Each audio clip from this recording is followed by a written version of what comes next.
Okay, good evening, everyone. Hopefully everyone's doing fine. My name is Julius, President of Arlington Branch NAACP. Welcome you all to our April 2021 General Membership Meeting. And as you know, we have our meetings open to the public. Our meetings are open to the public. So we're right on time. We're going to open up with a moment of prayer from our co-chair of the Religious Affairs Committee, Ms. Rosa Duncan. Rosa?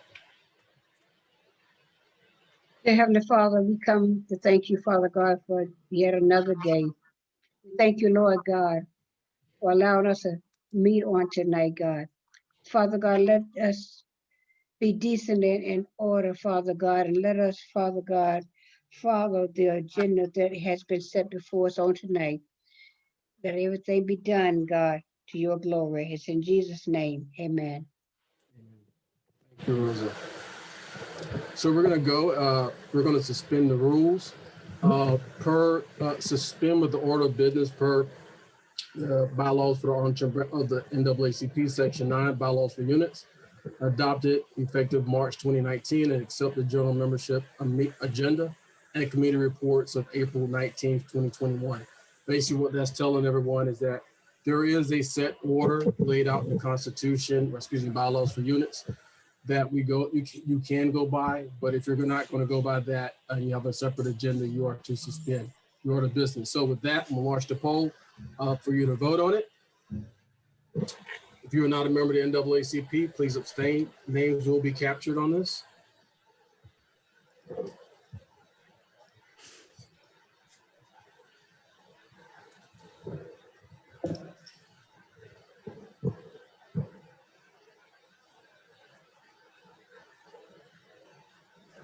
We still have a few people coming on.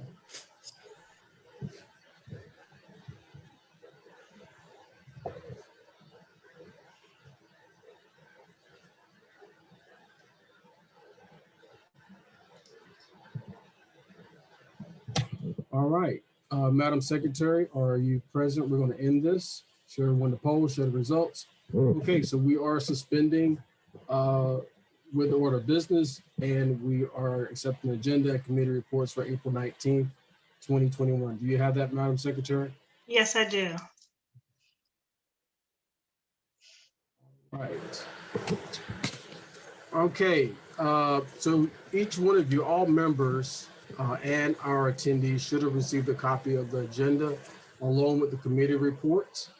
We send that out about an hour or so prior to the meeting once we finalize a few things. So with the agenda here, our treasurer tonight is out attending mandatory training. That's Mr. R.Austin. So with him being out, the assistant treasurer, Ms. Adriana Spain, is going to provide us with our financial report for the month. Adriana? Good evening, everyone. So I have the following information about our checking account. On March 1st, we had a balance of $24,192.13. Expenditures for the month were $10,605.62.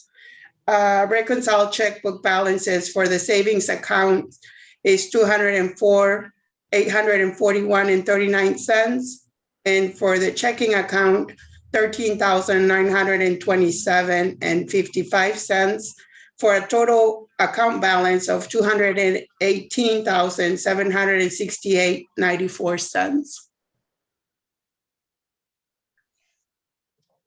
Thank you, Ms. Spain, for the report.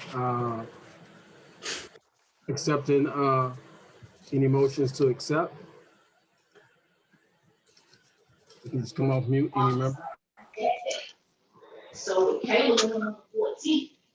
The moderator, I make motion that we accept the treasurer's report as read. Thank you, I Mr. second. Gordon. All right, been moved by Mr. Gordon and second by Ms. Unley that we accept the treasurer's report as read. Any questions? Any questions? Any questions? There being none, all vote by saying aye. You can come off the Aye. mic. Aye. All opposed have the same right.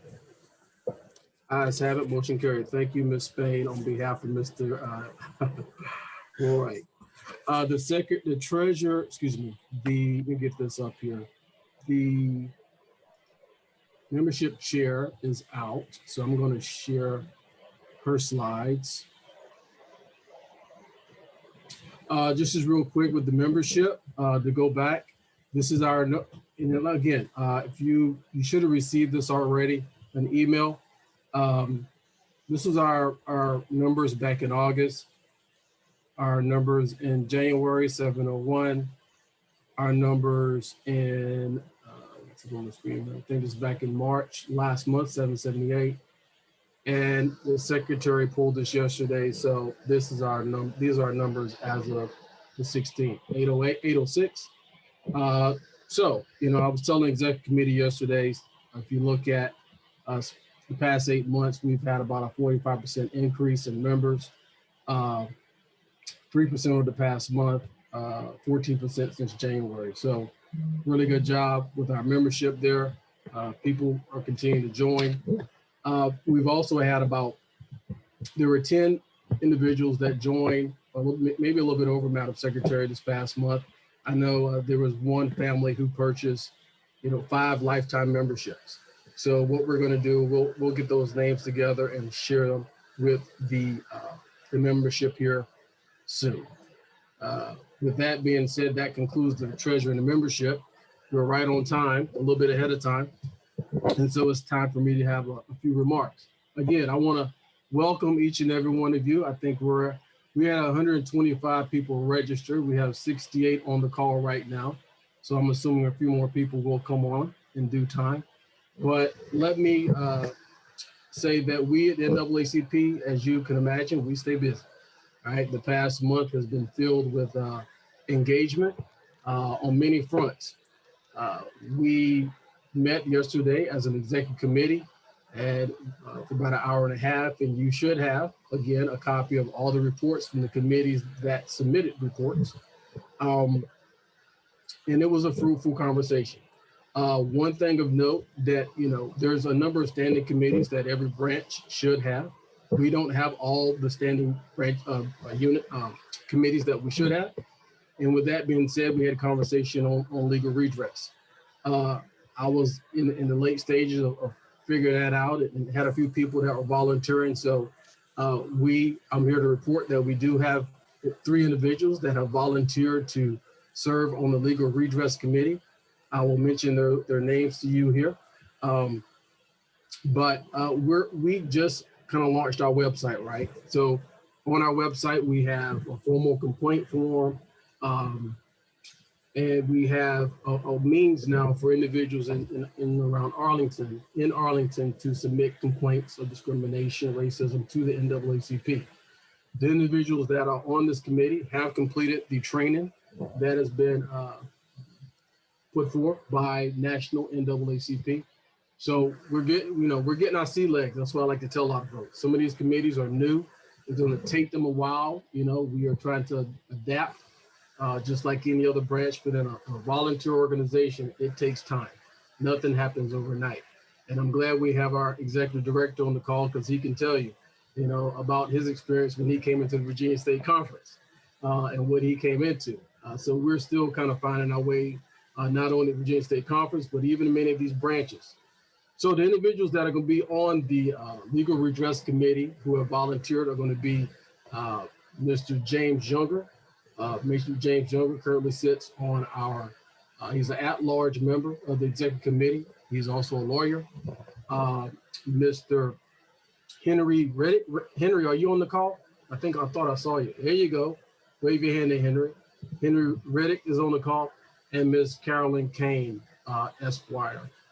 She is also a member of our branch, and many of you probably heard her name before.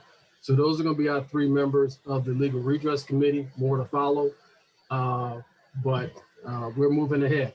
We did see on the registration form, there was about 10 individuals who signed up and said, hey, we want to serve on committees. So those 10 individuals, we have your names. We will be circling back with you in the next couple of days and find out what committee you want to serve on. But we know who you are because you put it in there during registration. And Kirsten, you're laughing. So are you one of them, Ms. Fuller? You can unmute yourself. Yes, I am. I'm one of them. Yeah, so we're gonna get back with you, and all of you. We'll talk. We'll probably have a separate meeting, something similar to a new member orientation. Find out what you want to do, and tell you what the committees are, and then we'll speak with the chairs, and then I'll make appointments as necessary. We're way ahead of schedule. With that being said, I'm not sure if the first vice president's on, but Madam Secretary, we didn't do a roll call of officers. So with the time we have left, I know I have about 4 minutes. They should have gave everyone a couple of minutes to come on. Can you do a quick roll call of officers for the branch? Sure. Thank First Vice President Kent Carter. Kent Carter. Second Vice President Sharice Kerns. Present. Third Vice President Michael Hemminger. Present. And R.Austin's in mandatory training. Assistant Treasurer Adriana Spain. Present. Assistant Secretary Dominic Jenkins. Dominic Jenkins. Executive Committee at Large James Younger. Present. Executive Committee at Large Simone Walker. Present. At Large Member Carolyn Kane.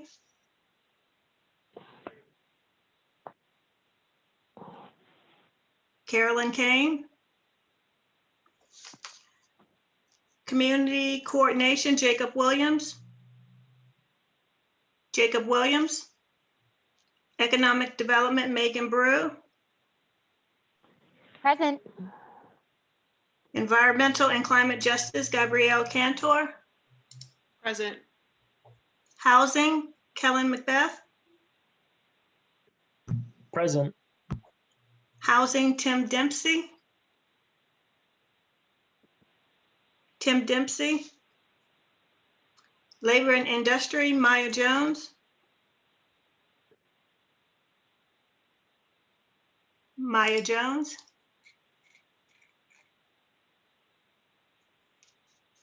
Keisha, membership Keisha Tinsley's at training. Political Action, Jamie Abrams. Present. Political Action, Megan Reasor. Present.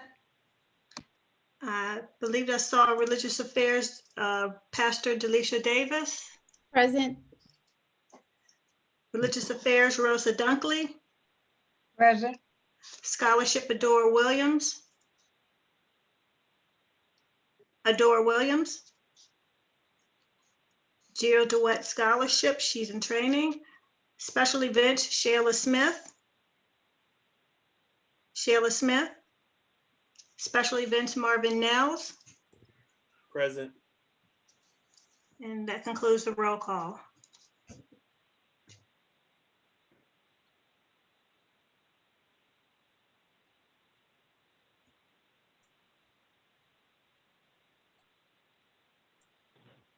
Thank you. Muted, JD. Daquan's coming a little bit later, but we're going to start off with Senator Barbara Favola. Many of you know her. She needs no, how can I say, everyone knows Barbara. Barbara just finished up with the session down there, and she couldn't make it last month, but she reached out to the Political Action Committee and the team here and wanted to come because we did have her on the agenda to come back and give us her updates on the Senate side. We did hear from the House of Delegates. So with that being said, Barbara, we're going to let you go ahead and get started. You have about 10 minutes, and it's good to see you. I know this is a busy time of the year for all of us, so the floor is yours. Thank you, Julius. It's good to see you and the entire team. As always, everybody's energetic and ready to go. So I'm glad to be part of this group and dues paying member. So I'll give you a quick update, and I'll try to keep my remarks under 10 minutes in case there are questions, and I'm happy to take questions. So some of the highlights of this last session, we did pass a clean car standard. So for vehicles that are the 2024 models, probably being sold around the beginning of 2025, we will participate, Virginia will participate in a 13-state collaborative that will set a standard for low emissions. You know, car emissions, the carbon emissions from cars are a significant contributor to our pollution. We feel it's time. We also believe that adoption of these clean car standards will really precipitate a larger market for electric vehicles. So we were happy to see that get through. I was a chief patron in the Senate. Another very important bill that passed that I believe will make a significant difference in our criminal justice system. We passed a bill that will allow the introduction of evidence on mental illness or some kind of developmental delay if that is in play when a crime is committed. So this bill will allow the introduction of this evidence in criminal trials.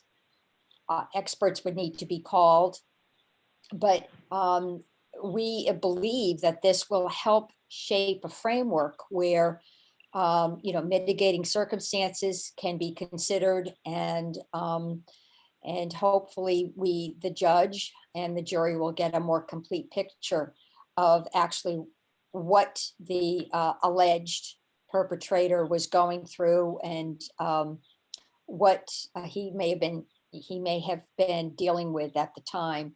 So this came to us from Justice Forward. I was a chief co-patron in the Senate. Senator Jennifer McClellan was the primary patron, and we had to work pretty hard to get this through. There were lots of questions and discussion about what kind of evidence and how it should be valued and all that. But at the end of the day, this is going to add a new lens to how criminal trials are viewed, and it will add a new lens to what the alleged perpetrator, again, may have been suffering from or dealing with. So we think it's a step forward. I did put a bill in that, and it passed, that will require the board of the local and regional jails to look at practices dealing with pregnant inmates.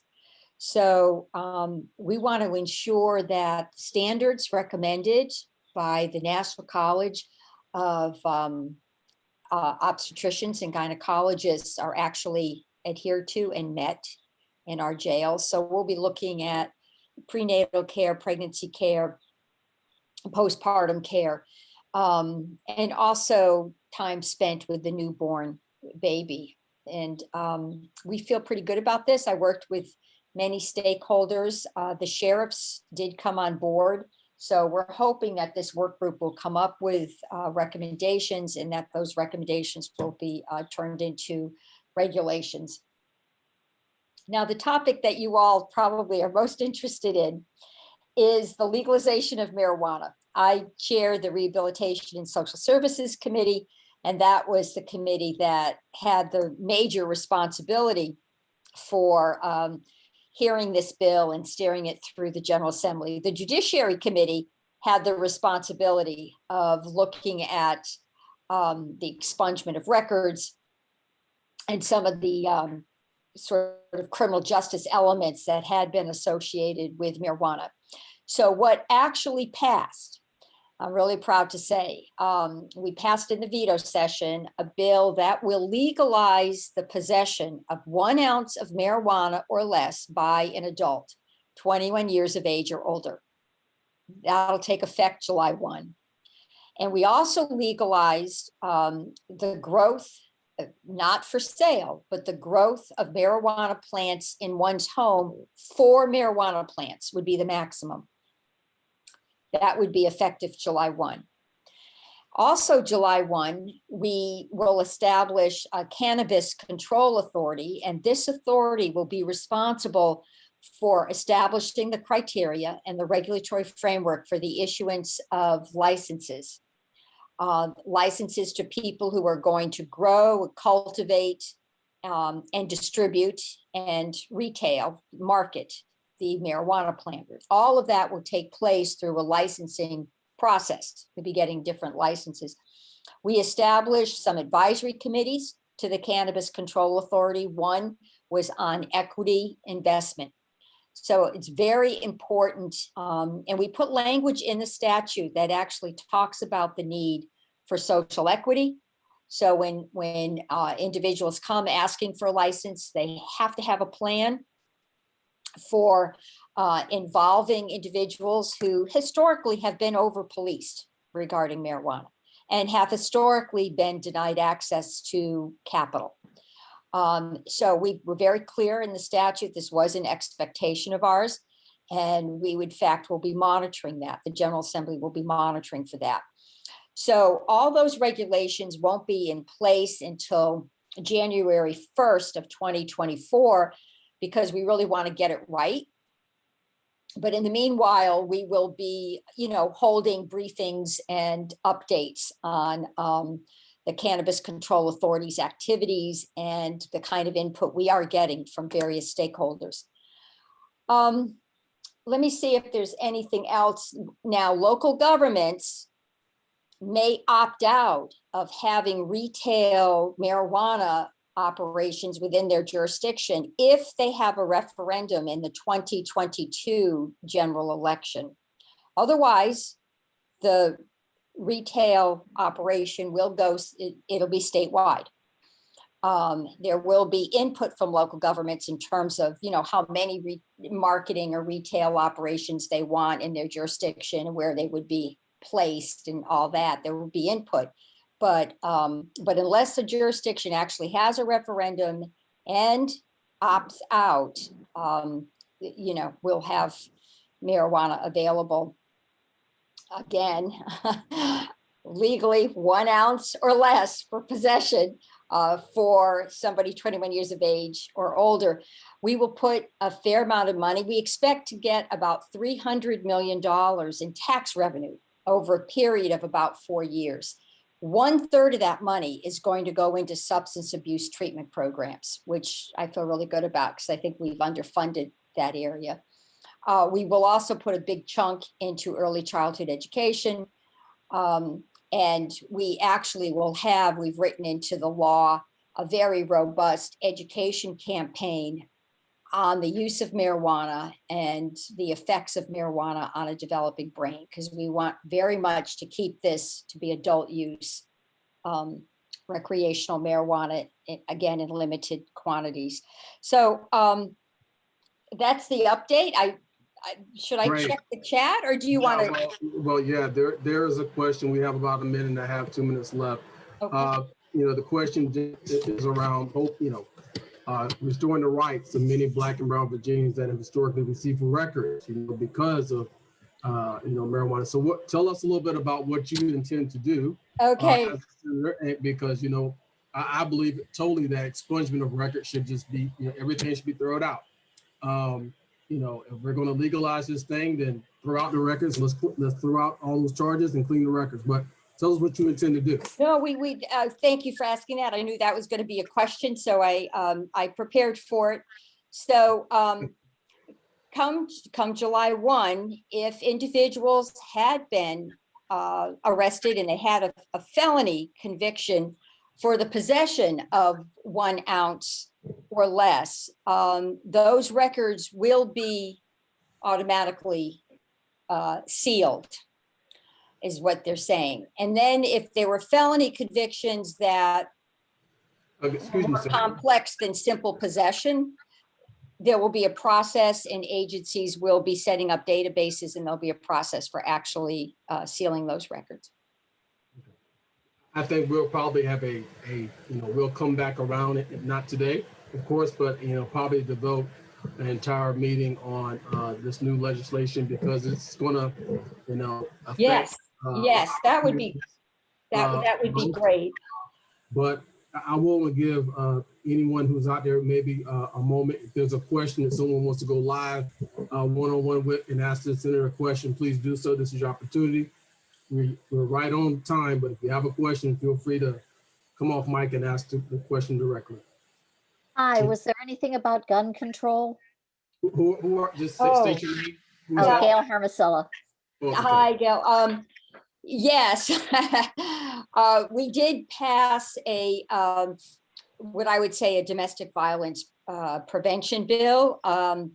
We really struggled to get it through the Senate. It's a narrower bill than I had hoped, but basically, if somebody has actually been convicted of a misdemeanor assault of a of somebody who he or she cohabitated with in an intimate relationship. So it could be a wife and it could be a former spouse. And it could be a very long-term common law arrangement. But if somebody's actually been convicted of an assault, the person would lose the firearm for 3 years and then have it automatically restored. So the interest, there won't be a record. It won't be a criminal record. It would be a class 3 misdemeanor, no jail time, up to a $500 fine. The intent here was less to punish and more to break the cycle of, more to separate a firearm from somebody who was having anger management issues and was very violent. Again, it would be the hope that a judge would require anger management classes and other restorative things that could get the family back on track. Well, thank you, Good evening. Senator Barbara Favola, for your time and coming out here today. It's been a pleasure. You're always welcome to come back to the NAACP and give us updates. We will be keeping in contact with you. All right, and thank you for your service. Thank you. Thank you. Right, you're welcome. Okay.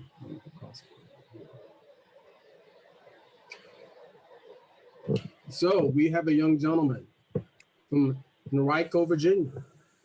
His name is Mark Daquan Love, the executive director, effective 1 January 2021, the executive director for the Virginia State Conference of the NAACP. Daquan has been traveling around the Commonwealth, both virtually and in person. And I asked him to come out a few weeks ago and spend some time with us, about 15 minutes, and talk to us about his role.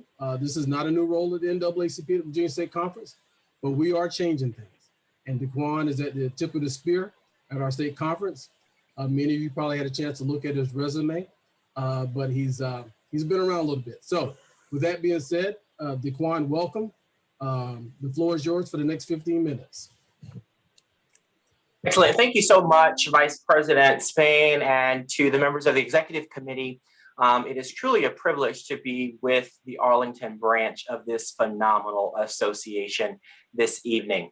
As President Spain, Vice President, and also Regional Vice President for the State Conference indicated, no stranger to the NAACP, having being reared in this association from my time as president of the Richmond, Virginia Youth Council, then going on to be treasurer of the Hampton University College Chapter, president of the Virginia Youth and College Division, member of the National Youth Work Committee, and then serving as national chair of our Youth and College Division, member of our National Board of Directors, vice chair of the annual National Convention, and vice chair of the Committee on Membership and Units.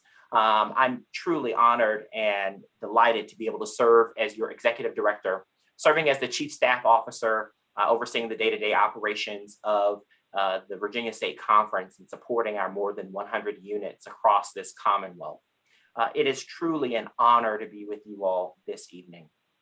I will not belabor the point and be before you too long. My goal this evening is to just introduce myself, to share a little bit about the work that we're doing at the state conference, and letting you know that your branch assessment dollars are being well spent. I will tell you first and foremost, since I have come into office in January of this year, we have already made significant progress in terms of our advocacy and our civil rights agenda. Many of you all know that the Arlington branch actually has some of the highest numbers of our legislative advocacy alerts during the 2021 General Assembly sessions. And so I want to commend you all for your work there. Because of your efforts, we were able to send over 16,000 messages to legislators to discuss the NAACP's legislative agenda. We were able to make substantial progress, and the voice of the NAACP is louder than ever before. Excuse me. I was chatting with President Barnett, the other day, and I shared with him, I said, you know, anytime you have senators on the floor of the Senate arguing about the position of the NAACP, that is not something we should take lightly. And to me, that tells us that our advocacy is working. We are well respected, but moreover, the name of the NAACP is allowing us to be able to pursue and enact a robust civil rights agenda. I won't bore you with all of our legislative details. You can visit our website, naacpva.org, and you under branch and field resources, you can take a look at our legislative advocacy report. We've produced a 91-page report that outlines all of our positions and the progress that was made on them. I'm really excited about the gains that we made in voting rights and civil rights, but we still have some room to grow. I'll tell you this, we are now laser focused on ending qualified immunity here in this Commonwealth. And we've recently called on Governor Northam to call a special session of the General Assembly to take this up. And you can visit www.demandaspecialsession.com to help us spread the word and to sign the petition calling on the governor to do so. Thank you so much. I believe Jamie just checked out that report in the chat. Please check it out and let us know what you think. In addition to legislative advocacy, we have been very busy dealing with civil rights issues across the Commonwealth. From the Bluefield College challenges that students face and the brave students that filed a complaint with the Virginia State Conference NAACP that we're still ongoing that investigation. We've continued to have meetings with the administration that have been fruitful, and I'm very pleased with the progress that we're making in Bluefield. In addition to the challenges that we're facing with school boards across this Commonwealth, where members of our school boards, especially those that are representing large districts with minority populations, specifically Black students, are not supporting the diversity, equity, and inclusion efforts that we know are pivotal to the long-term educational success of our students. And so we're holding those school board members accountable, from Emporia to Henrico. We are doing that work as well and supporting those on the ground. And tragically, we continue to see just about week after week incidents of law enforcement incidents with Black Virginians that are not optimal. And so we are continuing to investigate those matters, from the Donovan Lynch situation to the Xavier Hill case. We are continuing those investigations, but moreover, we are focused on long-term change. And so that's what you'll see coming out of the state conference. As it relates to internal affairs, you'll find that we're working to digitize as much as possible the branch reports that you'll be filing to the state office. I'm pleased to say that we have one of the highest rates so far of branch assessment payments, thanks to the work of our regional vice presidents in helping us to ensure that branches are providing their level of support so that we can keep operations moving here at the state conference level. But moreover, I am glad that we have a phenomenal executive committee with leaders who are committed to ensuring that the policy of this association is moving civil rights forward, and that we are able to support our branches in unique and unprecedented ways throughout this very challenging COVID-19 pandemic. But moreover, as we think forward about what our plan will be for the Virginia State Conference NAACP post-COVID-19. We've engaged and are beginning a statewide strategic planning process, and I'm delighted that we've been able to identify and work with a minority-owned, Black-owned firm to help us with that. We're continuing to look at ways as a state conference we can be more efficient, more effective, but support the phenomenal work that is being done by our branches across the Commonwealth. That's where we are right now. We have a lot of room to grow, a lot of progress that still needs to be made, but you have my commitment that every day we're going to work towards making Virginia a better place for Black Virginians to raise their family and to be productive citizens in our society. So I'm so thankful that you have allowed me to be with you. And I'd like to take the last couple of minutes to answer any questions that you all might have, especially as it relates to our programmatic work here in the Commonwealth.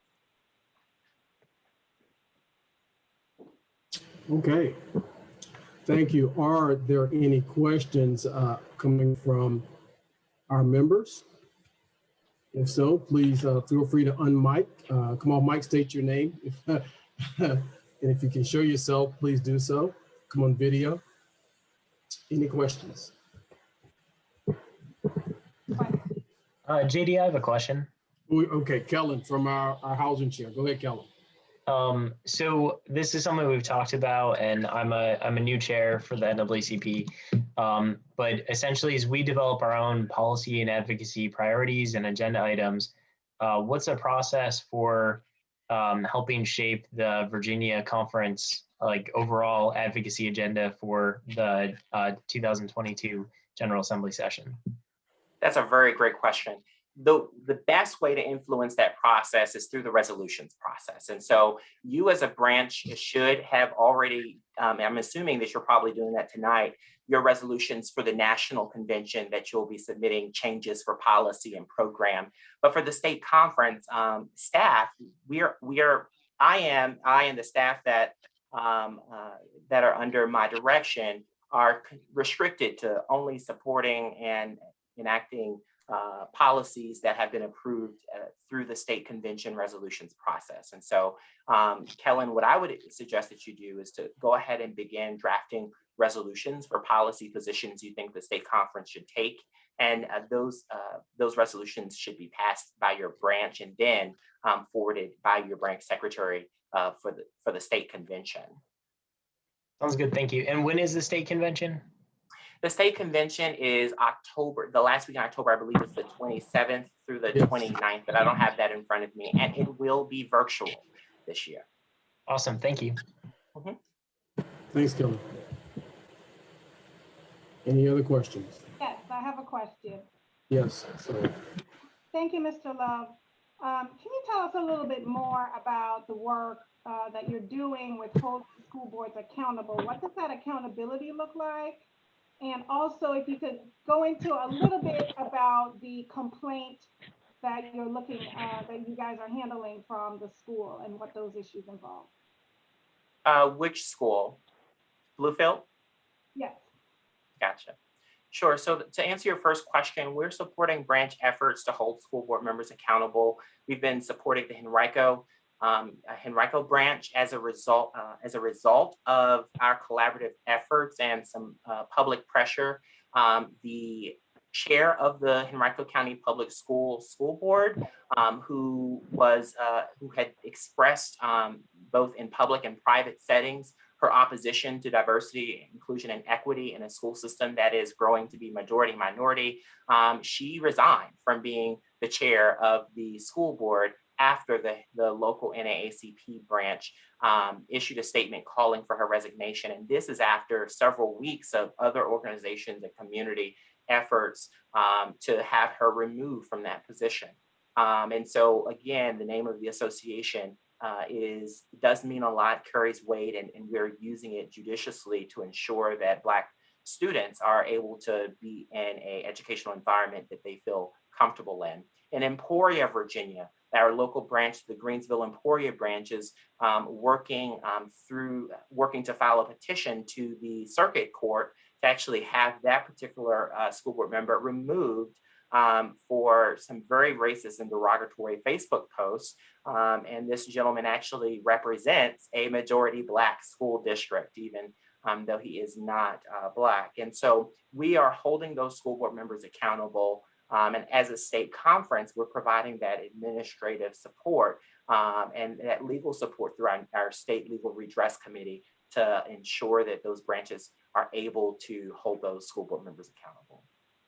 As it relates to the Bluefield College investigation, many of you all may remember, which seems like forever ago at this point, back in February, Bluefield College came into national news attention.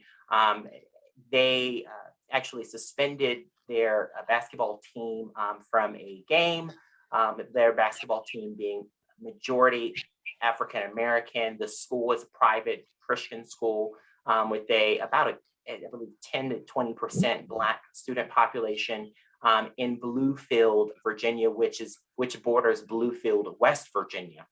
At that time, the college remained adamantly against the students kneeling during the national anthem, which was the cause of the team being suspended, despite other individuals, other athletes as well, from doing the same thing during their sports competitions. And so we have met with them, and that particular investigation is expanded to include the local community. And in a lot of these situations, we come into an investigation looking at one thing, but as the onion unravels, we find that there are other issues that are plaguing that college campus as it relates to the culture and support for Black students. And so we've shifted gears in terms of looking at the racial profiling of the town police officers as well. There's so many challenges that those Black students at that college face, and we're working aggressively to ensure that they have the support of the NAACP and that policies at the college and in the community are being changed so that they can live, work, and study in an environment that is adequate for them. I do also want to give you all an update on the situation with Lieutenant Nazario in Isle of Wight County. We are currently, as a state conference, continuing to support the work of the local Isle of Wight branch in that county. On that incident, we're working with the Lieutenant Nazario's attorneys as well, and our national office, as well as the State Conference Legal Redress Committee.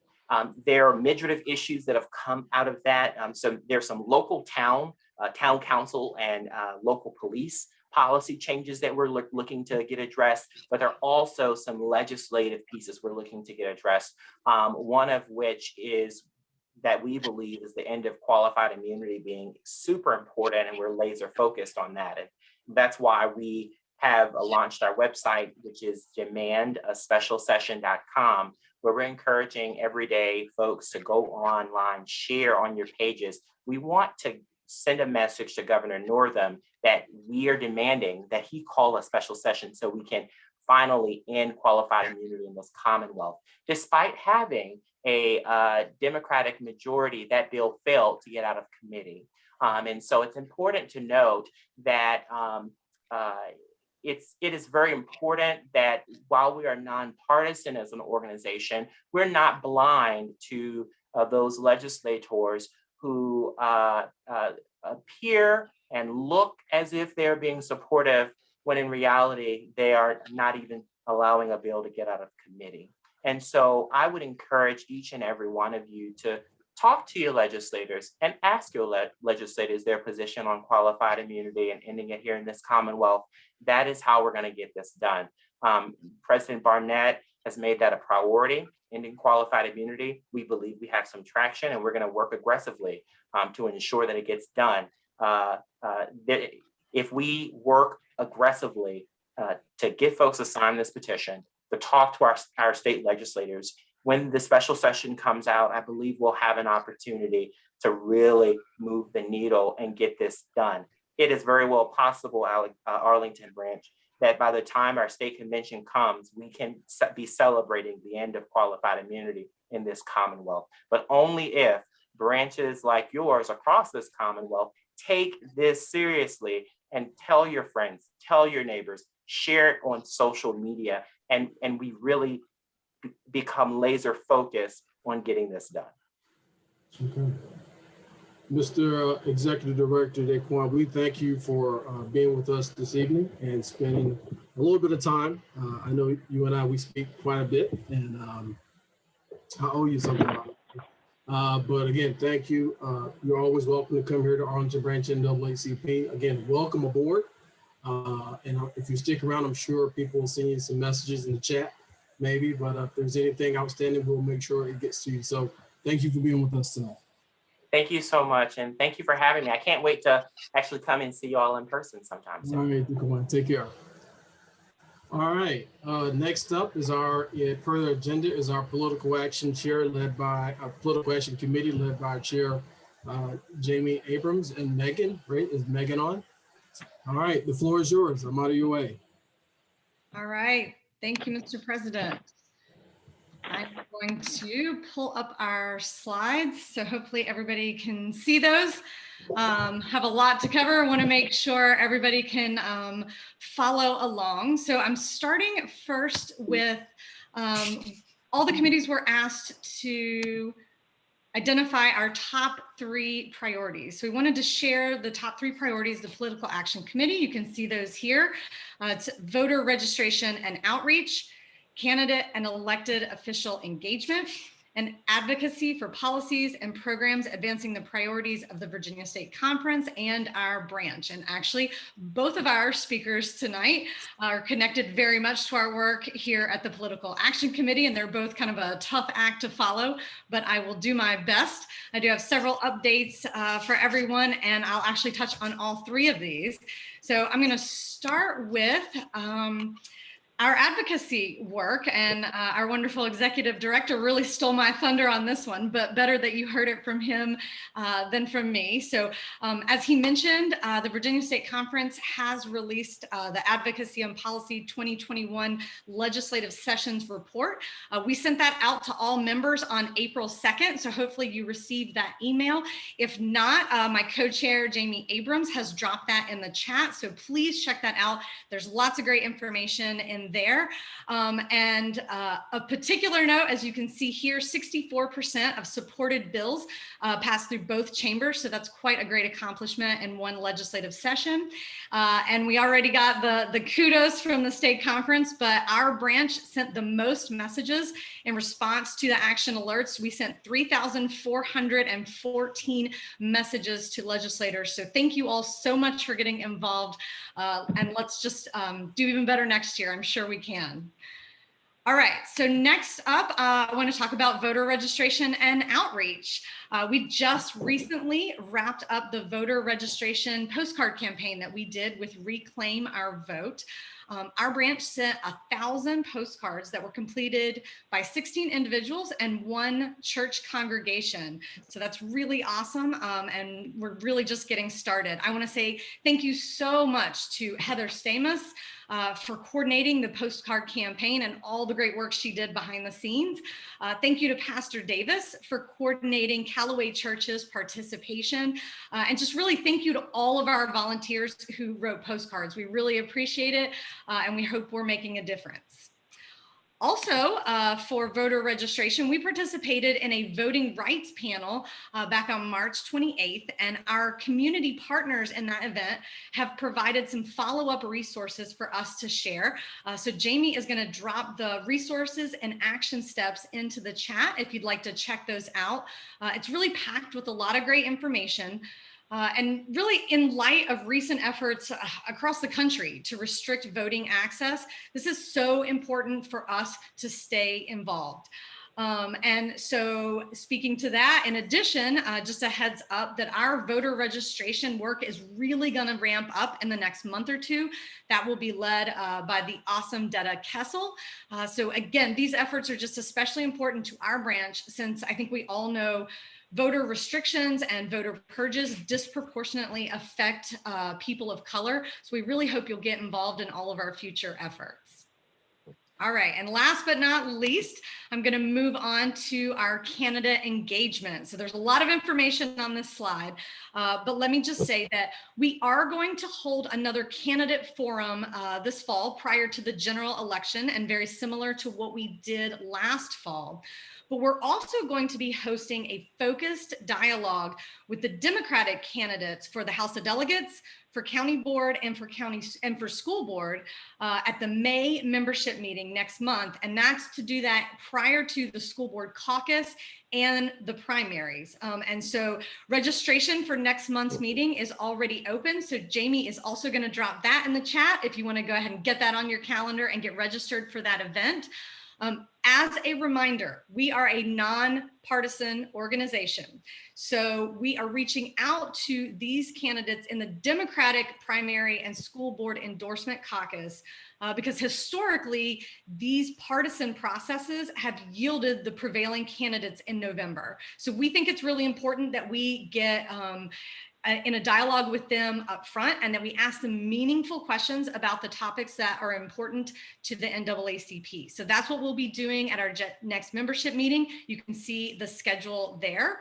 On the right-hand side, we do want to make sure everybody has information to get involved. So the Arlington County Democratic Committee, the ACDC, will hold its school board caucus using an online balloting platform this year. And that's going to be open May 17th through the 23rd. Jamie is also going to post the website link in the chat so you can go online and get all the information that you need for the school board caucus. Also, the Democratic primaries for governor, lieutenant governor, and attorney general, and the Democratic and Republican primaries for House of Delegates and Arlington County Board will be on June 8th. The deadline to register is May 17th. The deadline to request an absentee ballot is May 28th. In-person absentee voting starts April 24th, which is this coming Saturday. And the last day of in-person absentee voting is June 5th. And we're really keeping Jamie on her toes here. She's also going to post the link to the Virginia Department of Elections, so you can check out all the details on that and make sure that you're registered to vote not only in the general election, but also in the primaries. So we really encourage you to participate in the caucus, participate in the primaries, and have your voices heard. So that's it for me. Thank you, sir. All right, Jamie, nothing from you tonight. You just dropping links, huh? Dropping them like a boss. All right, well, thank you to our political action committee and great work. Again, the link is live for our meeting next month, which is also going to be a structured candidate form. So go ahead and register for that as well. There's also a flyer that's completed. If you can share that flyer tonight, Jamie, in the link, please do so. With that, we just want to thank you for your report. Thank you. All right. Next up, we have our education committee.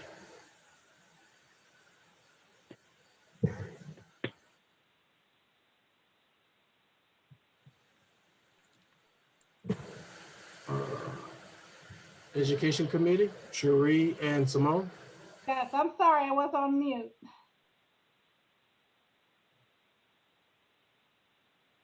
Okay, I'll start off and Sharice might fill in. We do not have a PowerPoint presentation. However, our top 4 priorities are listed here in our strategic goals, which align with the school year 2021. We've got 2 pages of goals. So we have a very ambitious agenda here, and I'll just scroll so you can see we've been focused a lot on literacy and instruction, and also our next instructional goal will be focusing on math as well. In between working on our strategic goals and our advocacy around all of these, we have been triaging issues and putting out fires as they come up. As many of you know, we sent out our budget priorities letter to the superintendent in February. And since then, we've had to be monitoring cuts that are inequitable for Black and Brown students. And so on very short notice, we had to rally together and send out a letter opposing cuts to the middle school after school programs and the late buses. for students that were put into the middle school after school programs in sports were on tier 1, and the late buses were on tier 2. And so we shot off a letter. We rallied a number of people to oppose those, and also to reach out to the school board to support our opposition to those cuts, and they are now off the table. We hope not to see such cuts again, and that we also suggested in our letter that going forward, the school board and the superintendent use an equity tool in proposing its budget, so that we don't see these kind of cuts that are that have disproportionate impact to students who are marginalized. We've also been dealing with the fallout from the Wakefield football game with Marshall High School that occurred March 5th. Lots of communications back and forth. Sharice, as a PTA president at Wakefield, a vice president for PTA vice president at Wakefield, has been spearheading that. That's kept us very busy. We've also been having to reach out to Wakefield to register our opposition to some planned talks. They were planning to have police come in and talk to a group of cohort young men about racism, and we just felt that it was in poor taste, and the timing was bad. So these are the issues that crop up week after week in between our committee meetings that we're having to deal with. Sharice and I also sit on the school resource officer working group, and that's kept us busy. We've had a number of special sessions with regards to the administrator panel, the school resource officer panel, hearing from their perspectives. And we're working through that. President Spain and Vice President Cantor came and did a presentation of the NAACP's position against having school resource officers in school. There will be a public hearing on the 26th of April for this working group, for people to voice their opinions one way or the other. And the big thing that's really keeping us busy is, Sharice and I are looking forward to is the Dyslexic Edge Academy that we're partnering with a nonprofit organization to bring structured literacy intervention, tutoring for after school enrichment as well as STEM for students in a Title I school.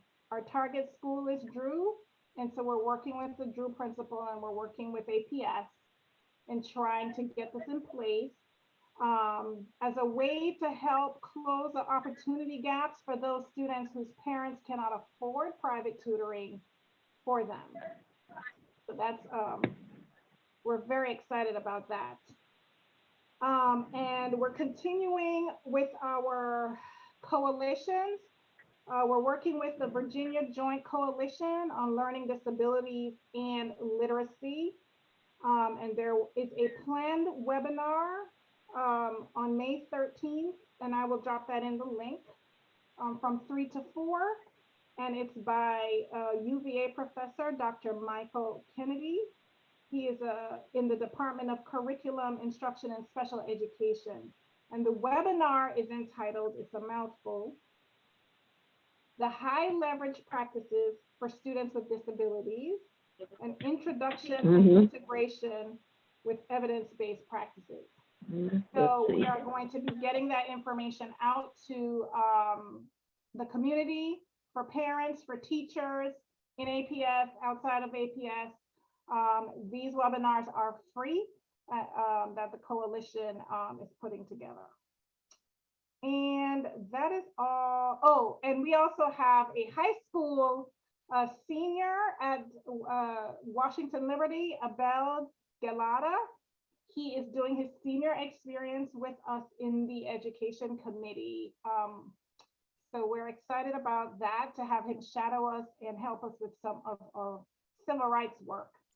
And I will yield to Sharice, see if we have, she has anything to add. Thank you. No, I don't have much to add. I can circle back on the Wakefield incident for those who don't know. On March 5th, there was a football game between Wakefield and Marshall High School. And during that football game, there were racial epithets and spitting from the white team members on the opposing team, which is Marshall High School. Despite the entreaties of the young men and the coaches involved, nothing was done. A fight broke out, and the Wakefield team and the Fairfax team, the boys involved in this incident, were suspended. We were able to get the suspensions reduced. Unfortunately, we were not able to get the Wakefield student suspensions completely rescinded. As a result of that, we have been working largely in a supportive capacity with the families of the young men who've experienced this. We have helped them do a car parade to show support for them during senior day for one of the last football games.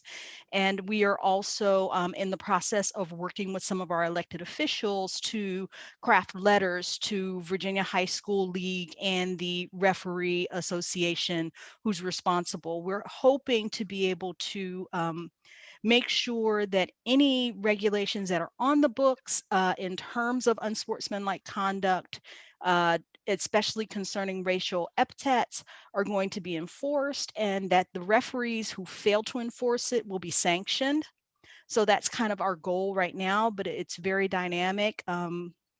But the families have been wonderful under really trying circumstances. They've been, of course, under an incredible amount of media scrutiny, and also been facing a lot of opposition and pushback from white people in the community about what these young men came forward to do. So I think that is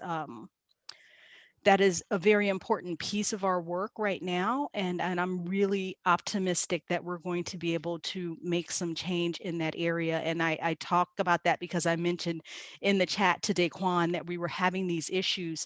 So maybe 3 weeks after that happened with Wakefield, we had a similar incident with TC Williams.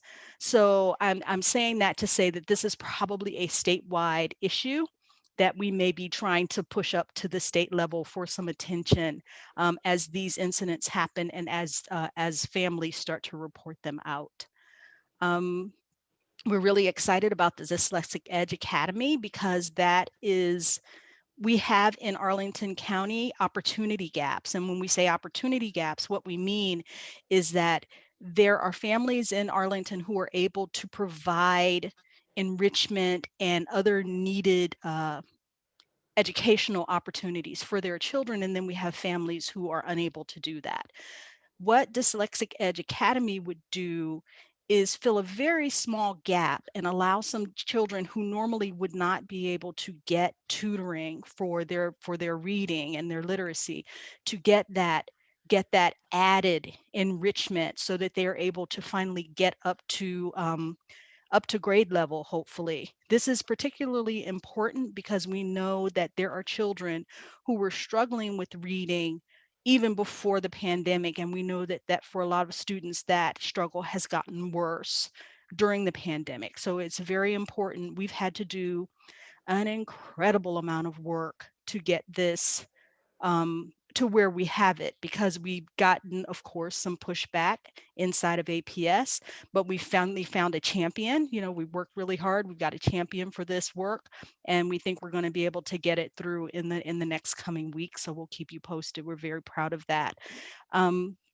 We also have a couple of other, one of our other committee members is actually kind of taken up the mantle and really done like a deeper dive into some SPED issues. And we're so grateful to Sonia for the work that she's doing in that. She's been able to help one of our special ed advisory committees to craft a more focused program on ableism. So we're really grateful for her work there. And we have Maggie, who's working on math literacy, because that's one of the areas that we want to start to build out.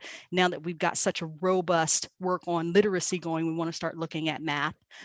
If there are any questions, we can entertain those now. I can talk all day about education because it's my passion and I love it. So There was one question, Sarah Munson, thank you for the report. Sarah, you have a question, you raise your hand. Sarah Munson? I don't know that I raised my hand. I was interviewed for the Dyslexic Academy in the fall, and I said I would like to tutor. So I have signed up for that. Okay. Great. Thank you. Thank you. I'm looking forward to it. Thank you. There is one more question, Madam Chair, is about from Sandra Perkins, as would a restorative justice circle, you can see that, with student parents, leaders, communities, members on Whitfield be helpful. You want to answer that, or?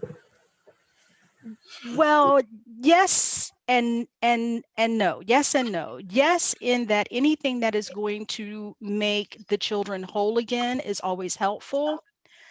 And no, in that this really needs to be addressed related to the adults in the room. So yes, we absolutely should be, a restorative circle would be nice. They've done some healing work like that. But we're talking about racist attacks. It's not something you can fix in one session or two, or for some people a lifetime. So what we need to work on is prevention. And that's what we're trying to work on, because what we found out as this situation evolved is that there have been people who have been teaching children to accept this kind of behavior as a byproduct of being involved in sports. So if someone calls you a nigger, you just suck it up because the most important thing is to be able to play. So we now have a letter that was crafted and sent out from, I think, just about 200 alumni members who are asking for this to be addressed. So this is not something that just happened. This is something that's been ongoing and that needs to be corrected. So yes, restorative circles are great, but affirmative action to make sure that the people who are responsible for ensuring the safety of athletes in their sports, that's optimal. And that's what we're going for. If I might just add to that, a restorative circle would require the offender to come to the table. And we've not had the offenders taking responsibility. So it's a little difficult to work within that framework with this particular issue. Thank you, co-chairs of the Education Committee. If anyone on this call is interested in knowing more about the Education Committee and the work they're doing, please feel free to reach out to either one of the co-chairs and they would contact you and have a conversation. So again, thank you for your report. Next up, we have Kellen, the chair of our Housing Committee. Thanks, JD. I'm going to share a presentation with you guys. Hopefully you can see it. Okay. So as the other committees have said, just putting together a quick report that outlines our 2021 priorities, as well as some of the work that our committee's been engaging with so far this year. So just real quick recap, the purpose of our housing committee is to study housing conditions in Arlington County. We receive and seek to address complaints of discrimination, as well as opposing all restrictive practices, whether public or private. And we disseminate information and render assistance to eliminate discrimination in housing. I think we kind of do more than this, but this is our official bylaws purpose. And that is sort of the foundation of the work that we do. So looking into our 2021 priorities, and these were just set by the committee earlier this month. So the first is under the category of fair housing. And this is a state level priority. So for our senators and any delegates that are in the meeting today, we'll hopefully be talking to you about this year. We'd like the state to pass an affirmatively furthering fair housing mandate. That sounds like a weird combination of words. It has to do with the Fair Housing Act that was passed at the federal level in 1968. And basically, it's a requirement that all local governments within the Commonwealth of Virginia would be required to develop a strategy tied to metrics with participation from the community to desegregate residential communities and increase opportunity for residents of color. And ideally, Virginia would also provide financial and technical assistance to localities to enhance the strategy and implementation. This is very similar to a mandate that the Obama administration put out through the Department of Housing and Urban Development that was then obliterated in the previous administration. And so this is, we think, very important to put on the books in Virginia, not only because this is just really critical to desegregate counties like Arlington County, as well as all the other communities within the state, but also to ensure that the federal mandate is not the only one that's in place, and that can change depending on which party's in office. So we think this is really critical. Our next fair housing priority is around protecting residents with criminal history. So as I'm sure everyone on this meeting or in this meeting is aware, that people of color are disproportionately negatively impacted and involved with the criminal justice system in the state of Virginia. And unfortunately, right now, it is perfectly legal if you are a private landlord to say, I will not rent to anyone who has any sort of criminal history. So if you were convicted of possessing an ounce of marijuana last year, a landlord can say for the rest of your life, I will never rent to you. And that's perfectly legal. They can also say, if you've ever been arrested of a crime, even if you've never been found guilty, that they will never provide you with housing. And the problem with this is that it disproportionately impacts people of color. So when they're trying to find housing after they've done their time or just have, criminal history in their record, they most often will end up in homeless shelters and then become burdens of the state and local governments who try and find them housing or come up with special programs, because a lot of private landlords will not allow anyone with any sort of criminal history to live within their units. That's not all private landlords, but it is a lot. So this is definitely something that we would want to change. And this is something that Arlington County has the power to do on their own. It doesn't need to be a state action, although I think we'd certainly be happy to have it at the state level as well. So this is another priority that we have for 2021. Around gentrification, this is a hugely important topic for Arlington County, and I think for the rest of the state as well. For here, we're looking at rent stabilization. So passing enabling legislation to allow local governments to place caps on the amount that rent can be raised in privately owned, unsubsidized housing stocks. So the number one issue that I've heard from talking to tenants in Arlington County is that they cannot afford the increasing cost of rent within the county. And it is driving them out of our community, and it's especially hurting people with lower incomes. So passing legislation that would allow Arlington County and Alexandria and other localities to say, this year rent can only increase by 5%. Instead of 30% or whatever, a landlord would like to do, because Amazon is coming in, they realize that they can charge a lot more now. And again, this is more aimed at the bad actors rather than, the whole landlord community. But we think it's something that's really important to protect the long-term affordability of rental housing within Arlington County and throughout the state. And then lastly, under affordable housing, our priority is zoning reform. So this is something I'm sure many of you have heard about missing middle and lots of talks about, right now, the single family home zoning dominance in Arlington that is based off of racist and discriminatory, zoning laws that were passed a century ago.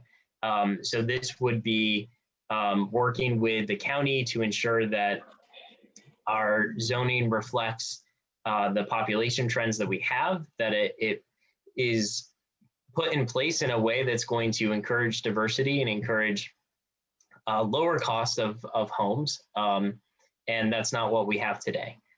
So there's still a lot of details that I think we want to work out with this and exactly what our position will evolve to be. But it's definitely one of the key priorities that our members identified for 2021. So I'm just going to talk a little bit about some ongoing activities that we've been engaged with.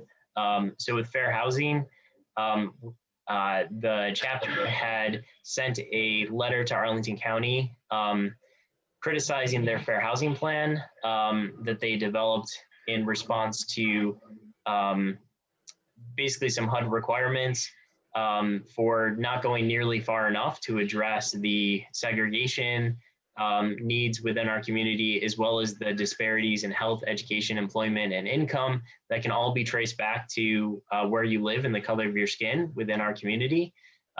So we're continually working with the county to ensure that a new revised plan actually has some real comprehensive strategies to address these issues and move us forward instead of current state.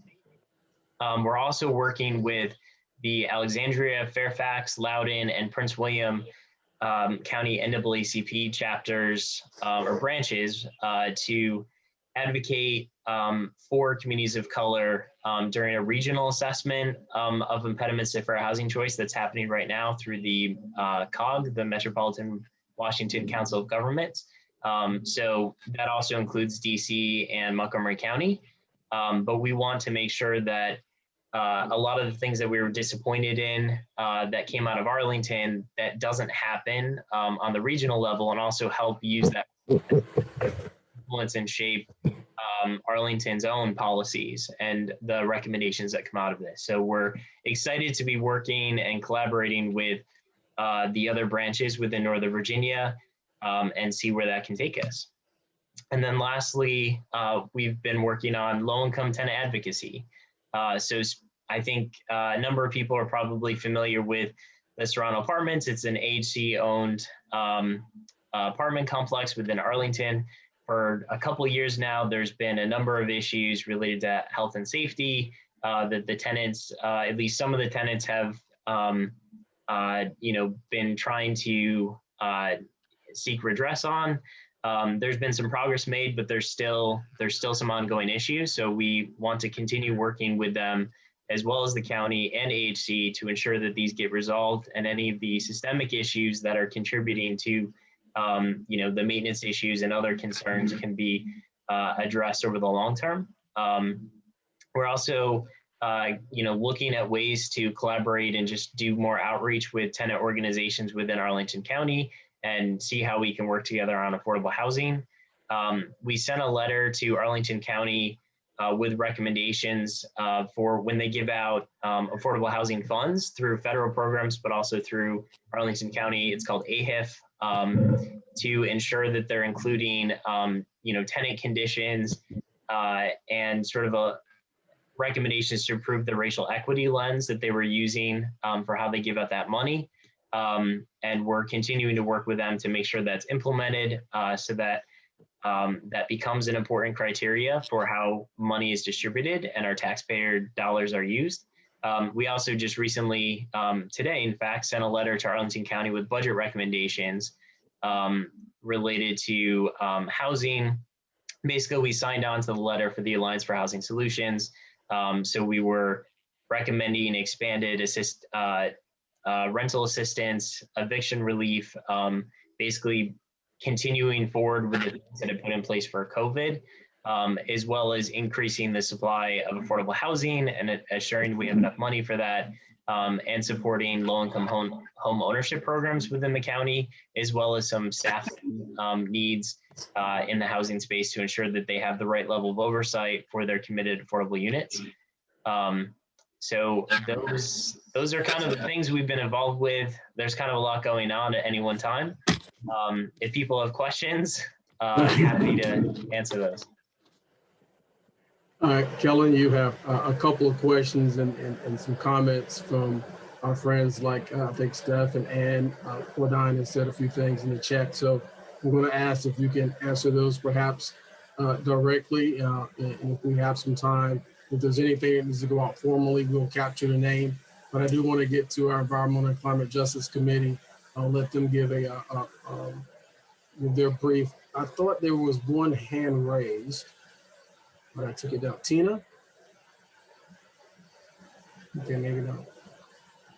And again, if you're interested in working with our housing committee right now, it's Kelly MacBeth, Tim Dempsey, and Michael Hemminger.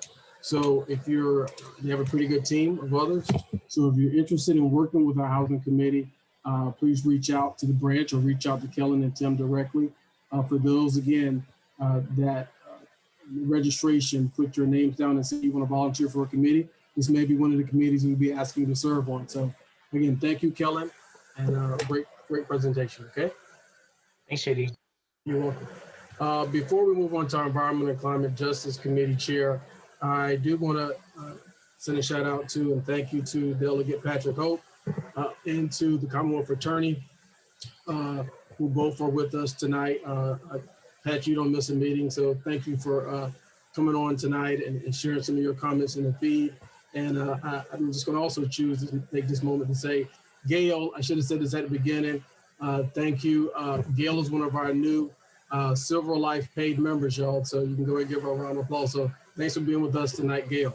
With that being said, we're going to turn it over to our Environmental and Climate Justice Chair, Ms. Gabrielle Cantor. Gabrielle, the floor is yours. Hi, everybody. I'm going to set up my slightly less fancy PowerPoint.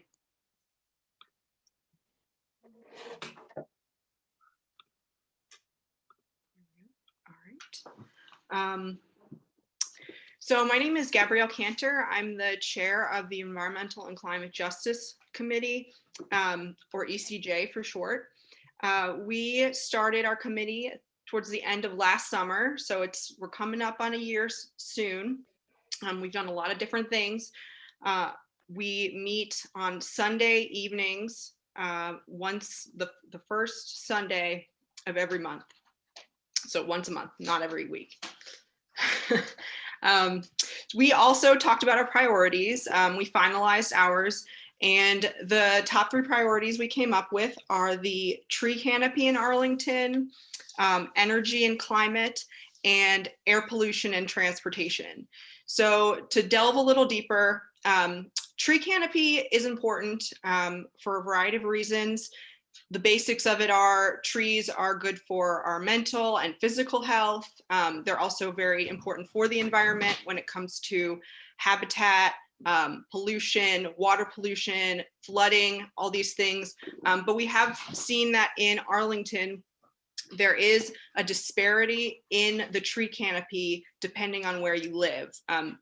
So some of the lower income areas have less tree canopy than those upper income areas. So we're doing a sort of 2-pronged approach to this. When it comes to the actual like on the ground tree implementation, we're gonna try and work with Eco Action Arlington to help make their tree canopy fund more equitable. And the tree canopy fund is basically a service that is provided from the developers who do not meet the tree canopy needs in their on their lots. They have to provide money to this fund, and then the Eco Action Arlington will give different residents who apply free trees on their property, and we'll plant them for them. So we want to make sure that everyone in the county is getting this, and it's equitable across the board. We also are going to be looking into some of the legislative changes that we want to see both on the county level and also on the state level. When it comes to tree canopy, private ownership really rules the day, and we want to be able to make sure that it's not, we're not at the whims of the developers. And in that vein, the county is putting together a forestry plan. And we are a part of those conversations when it comes to equity in that. We also, so when it comes to energy and climate, as a background, energy is very tied into climate change. Many of you probably heard the buzzwords of climate change, energy efficiency, but in a nutshell, climate change is going to affect all of us, and it's very directly related to energy usage. It's supposedly going to be affecting low-income areas more disproportionately, which is why we're concerned, but also energy usage is something that many of the benefits of these new technologies do tend to assist the upper income individuals and not lower income individuals. So part of our approach, again, two-pronged approach when it comes to policies, the community energy plan, which is something that Arlington County is putting together, and we've been a part of those conversations. We want to make sure that that is being done equitably. And then also when it comes to energy efficiency and education, we want to make sure that everyone in the county is getting those same benefits, because it's shown across the country that renters tend to pay more of their bill, tends to be the utilities, than if you're an owner of your property. So we want to make sure that renters are getting the tools that they need to be able to save money, but also save on energy usage to affect climate change. And lastly, air pollution. So this is something that our committee hasn't delved in super deeply, but we are concerned about because air pollution is one of the bigger environmental justice issues across the country. You'll find that a lot of the places where there are communities of color and low-income communities, there is worse air pollution. You can find that on the EPA's website. And so in Arlington County, we're no exception. A lot of the heavily trafficked transit routes are areas where there is worse air pollution. And so we want to delve deeper into that and see what our committee should be doing to approach that concern. So those are our three priorities and some of the things that we've been exploring and doing over the past year. But another activity that we've been doing since the beginning of our committee, you may have seen the flyer that came out about the Black and Latinx Birdwalker event. We are having our series where there's going to be 3 different events. You're welcome to attend any or all. We have 2 very impressive leaders who are very nice people. I've met them both and they're great. But this is an event that we're trying to help people in our community who don't normally get involved in the environmental world, in naturalist world, in birder world, because maybe they don't see themselves in the leaders, or maybe they don't feel represented. We want to make sure that there are faces in the community who can be seen in this world. So we're encouraging people to come or to invite others who you might think are interested.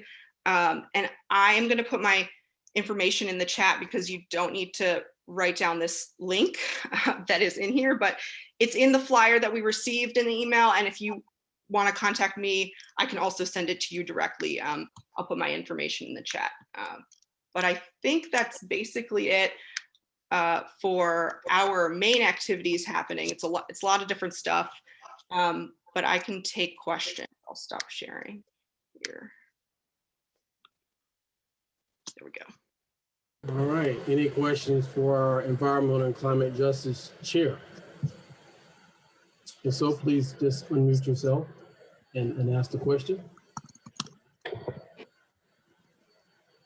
All right, we really want to get some young students, young families, more especially our families of color, kids of color involved in this birder program, this naturalist series. So please share the flyer in your circles and sign up. Gabrielle, how many people do you have on your committee now? How many members? Roughly about what? I believe it's about 10. Yeah, about 10 committed folks. So this is also another, again, one of our newly formed committees within the past year. But if you are interested in working with environmental and climate justice issues, just reach out to Gabrielle. We also have our Virginia State Conference Environmental Climate Justice Chair, who's also the president of Fairfax branch NAACP nearby. So I know Gabrielle, you speak with her quite a bit, but you've been doing great work, and thank you for your time and your presentation. Okay. All right, we're right at 8:30, and I'm gonna, we may have run a few minutes over, but I'm gonna drop something here in the chat for everyone. Tomorrow, there will be the CivFed, who we're members with, right, is having their monthly meeting, and the topic is on, we have a panel on data privacy and civil rights. So we were able to get one of the speakers who's coming out of Florida to be on that panel. So if you have some time tomorrow, please register. I think it would be a great event to be a part of. Our first vice president is in Louisiana today. So he has a block here on the bottom of the agenda. So I'm gonna just run through a few things and give you some updates. I won't hold you long. Just an update on the Becton's case, because we've talked about that quite a bit. Just know that the Arlington branch of the NAACP, we have been speaking with leadership and with the family over the past several months, and it's still an ongoing investigation, right? So, it's been 6 months, but the investigation again is ongoing and is limited to what we can know at this time. So we will keep you informed and let you know as much as we know as time moves forward. But trust that the process is running its course. Tomorrow night, at the recess meeting of the Arlington County Board, the county manager is supposed to give updates as it relates to the police practices work group, the same work group that the first vice president and many others, but the first vice president sat on for 7 months. I haven't seen the report yet, but I would ask that those of you on the call and those of you that perhaps saw our email, I, along with a representative from Arlington for Justice and the coalition, another coalition member, spoke on Saturday at this past county board meeting, because we want to ensure that those recommendations coming out of the PPG are enacted and enforced, implemented. So if you want to find out more about the PPG and where the county is heading, tune in tomorrow at the recess meeting of the Arlington County Board. Something else on the horizon is the next chief of police, which you may not know, the announcement went out in December. We don't know right now who that may be, who the candidates are, but what we do know for certain, and I think that will be the consensus of everyone in the NAACP and on this call, that whoever the next chief is needs to have an appreciation for this community, where we've been at, what we're going through, and at the end of the day, take a close, hard look at the recommendations coming out of PPG and be able to adjust their mission accordingly. There's also something I want to kill this rumor. There's a rumor out there, a lot of people think about the NAACP, and I'm glad our executive director is still on the call. Keep in mind, the NAACP is not, we're not holding the flag or the banner on defund the police. That is not the NAACP. We're talking about reallocation of resources to different areas within government, whether that's the counselors, more teachers, more therapists, things like that. So, and reimagine, right? Everyone's used that word about reimagining policing as it is today. So I just want to dispel that, because I still hear from time to time, even get some emails about the NAACP defunding the police. That's not our take.